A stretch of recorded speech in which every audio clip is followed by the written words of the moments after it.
recording now. Okay, so the gel image is just using from our cameras is usually a JPEG image, it's color. So the first thing to do is you have to go to the image type and turn it into an 8-bit image, which is just a grayscale image, and the subsequent analysis parameters in ImageJ will want to work on 8-bit images.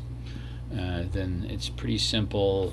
If I'm just doing bands like this and I just want to compare them to each other, then I use the rectangle tool, and you can actually draw like a horizontal lane across everybody. Oops, I gotta flip it here. I'll move it down here in a second. So let's try it again. I'm just trying to stay away from this bubble that's down there in the gel a bit. And I might move it over a little bit. Have a little bit on the side so I really see where the background in between every band is. And I'm just going to make sure that I have all the bands in there. You could do more than one lane or area and do them separately if you want. Then once that's done, you have to tell it it's a lane. So we got to go into Analyze, to the everything's in the Gel Tools menu, and you would go select the first lane, and it labels it with the 1. And then the next step is also in the same menu.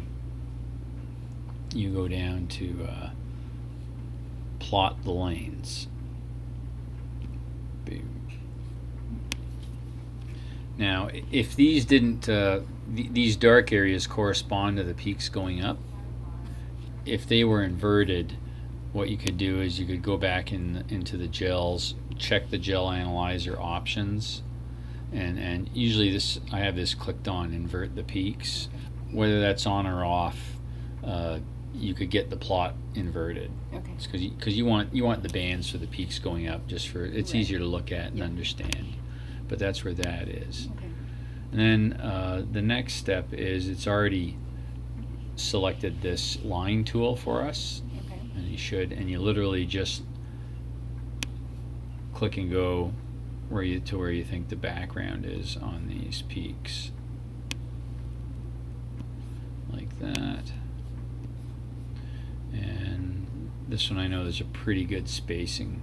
There's a couple lanes really between these two samples, so I really know this background's more about here for this one.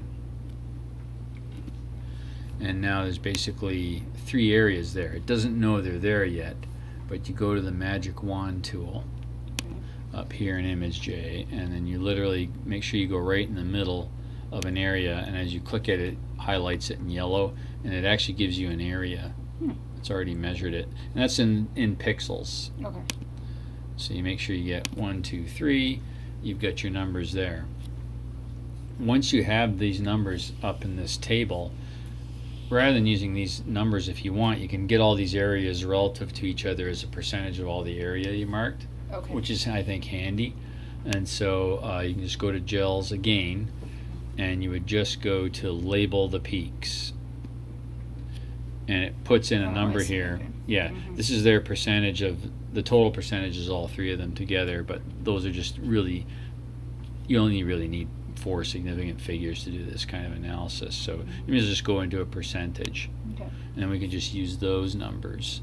And if we do that in the spreadsheet that I have, this middle one is the standard that I put on. That was 0.25 micrograms of human norrin, and its percentage area is 44.61. So I'm just going to type it in there.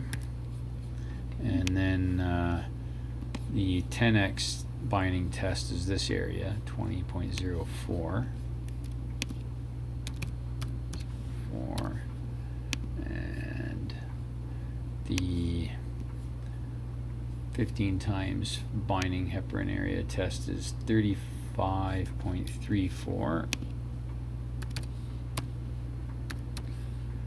And then I just have this spreadsheet calculating out a calibration per area. Okay.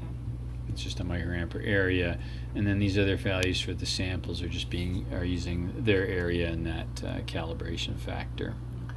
and so that calculates those. And the amount of these unknown samples that went into the lane, that got into the lane, was 35 microliters. It's 35 microliters plus another 12 microliters of the 4 times sample buffer. Okay. So it's an originally So 35 got into that 35, lane. yeah. So this is just the concentration per microliter. Okay. And then times 250 would tell you how much you have in 250 microliters, which is what we have of each of those fractions.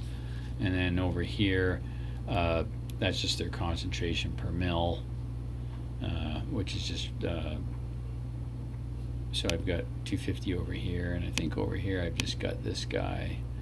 Let me make sure this one's done correctly. 250. Oh, I got just this factor again. This is times 1,000, so per mil. Okay. And here I just multiplied by 1,000 to get nanograms per mil, because I know we work in the nanogram per mil. Good. Temporarily. So you can save this image as any kind of image you want. So I'll just save it as a JPEG for a second, and just put it in my downloads folder, and it'll be up there in the top. And that's, yeah, it just calls them the plots of a GIL, I think.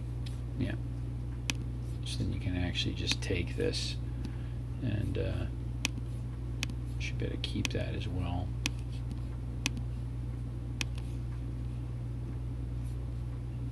That's odd.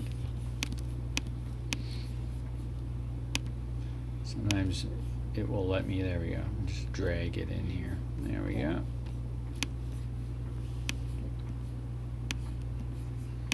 Then we've got a record of the traces used to generate the data too.